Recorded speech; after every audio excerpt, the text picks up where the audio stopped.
Welcome back, everybody. This is the Now Morning Show here on TTT, also on Talk City 91.1 FM and on Facebook at TTT Live Online. Some information just coming into our newsroom is that former Attorney General Anand Ramlogan was arrested this morning at the Piarco International Airport. We are still getting information as relates to that, but we understand that he was apprehended by members of the Anti-Corruption Bureau. Now, there is also unconfirmed reports that the police has also issued a warrant for an opposition senator, and we will have more on this story for you a little bit later on in the program as we get the information. And remember, you can stay with TTT throughout the day as we bring you all of the information surrounding this. Former Attorney General Anand Ramlogan was arrested at the Piarco International Airport this morning. All right, so it's time for us to go over to Tobago, and we're going to continue our Mars versus Venus conversation. We're being joined by Makan Hislop, who is a sportsman, entrepreneur, and we want to continue this conversation, and we're going to focus today on gender balance as a single person in a relationship. Good morning, Makan. Good morning. How are you this morning? I'm doing all right. So, Mars versus Venus, it's an interesting conversation that we've been having over the last few weeks. And today we want to focus, as I said, on the gender balance as a single person in a relationship. When you hear that, what do you think? I think regarding gender balance, I think persons should aim more for equity over equality. When you think of gender balance, we are different as men and women. And if you approach relationships or just anything with an equal footing, you usually end up with an uneven outcome. But if you strive towards equity, different but equal, I think you'd end up in a better situation. Yeah. Do you see that happening, or how do you see relationships going from where you sit? No, from where I sit, I think many persons approach this equality or balance in relationships in a form of measuring against each other. I do this, I do that, I get this, I get that. Not really focusing on an outcome that provides balance. Why do you think that is the situation, though? Why do you think that people have this eye for eye kind of mentality in a relationship? You know, I do this, I want to get that back in return. And if I don't do this, you know, there's going to be some sort of repercussion. Well, so it's partially human nature, but also has some things to do with our culture currently. Human nature, we are self-preserving creatures, so we're going to always try to find ways to preserve ourselves. And in that way, we want to always find out what we can get from any situation.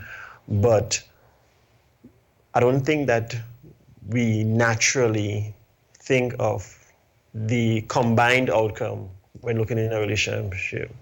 Part of our culture, always looking out for number one. Yeah. And we talk about equity and equality as you started the conversation there, but there is always this fight, especially from feminists and activists, that, you know, they want equality.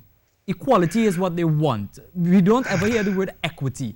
So if it's equality they want, why can't we just say, all right, so let's just have an equal relationship? It's funny that you said that, because I've tried that experiment a few times and it's always ended badly, whereby saying you want things to be equal, let's do it 50-50 across the board. And it's always been problematic. So that's why I currently hold this stand. You should aim for equity, because we are different. Okay, I'm a very tall person. If I am in a situation, let's not put it as relationship, a walking race with a very short person, and they say we both starting at the same spot, and we both take 10 steps, I would be way ahead of that short person. Right. So if you both do the same equal thing, I have a natural advantage. But if it is you say, here going on, your steps are half of mine, so here going on, you are going to be allowed to take twice as much steps. So at the end of it, we both end up in the same situation, on an equal footing. Yeah, but it will be a situation, Makan, where one person will be putting out more than the other, and people don't want that. But that's the thing. We are different. We are naturally different. So to approach both sexes, male and female, and with the same situation, you're going to end up with an outcome that is imbalance. So if it is your goal, is to have a balanced outcome, then you should approach it that way. Permit me to ask this. Are you in a relationship? Yes. how is that going with this equity? It's difficult to communicate and to achieve because there's so many moving parts when you're trying to achieve a balanced outcome. But I would say, for the most part, equity is achieved, for the most part.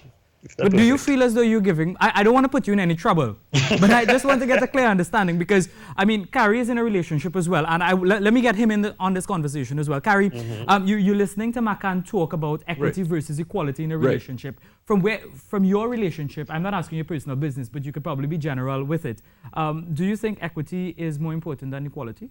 I agree with Makan that equity is more important than equality because it is the basis of the partnership because men and women are different in many ways. And you need to approach things in a way that would ensure the building of the partnership itself and that both partners in that relationship are, at the end of the day, on equal footing, as you said. Because, again, let's say when it comes to certain things, women would be better than men, and certain things men would be better than women at. You know, and when it comes down to it, it's a matter of both sides doing what is necessary to, you know, always be on that equal footing and to build the partnership, to build the relationship. Yeah, and you say that, and I'm thinking, I wonder what the females are saying. So, Makan, you know, when you have this conversation with people, what do they normally say? Well, whenever I have these conversations it's usually amongst a lot of females, right? Because they have a lot of strong points. But to date, when I've made this proposition, I've not had outright resistance. They try to use examples to show, well, this is how a woman does more. And I always come back to this example.